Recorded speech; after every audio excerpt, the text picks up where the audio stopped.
నాయను.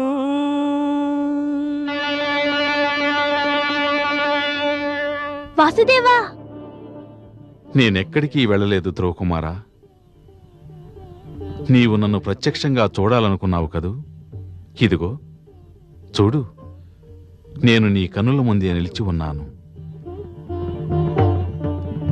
నీవు విజయుడవయ్యావు పుత్రా. నీవు నన్ను గెలిచావు. ఇటువంటి తపస్సు ఇంతకు ముందెవరూ చేయలేదు, ఇక ముందు చేయబోరు.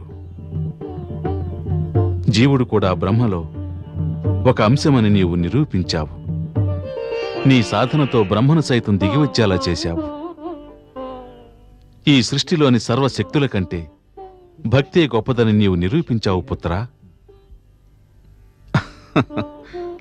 వత్సా ధ్రువ, ఇకపై శ్వాస తీసుకోవటం ప్రారంభించు. నేను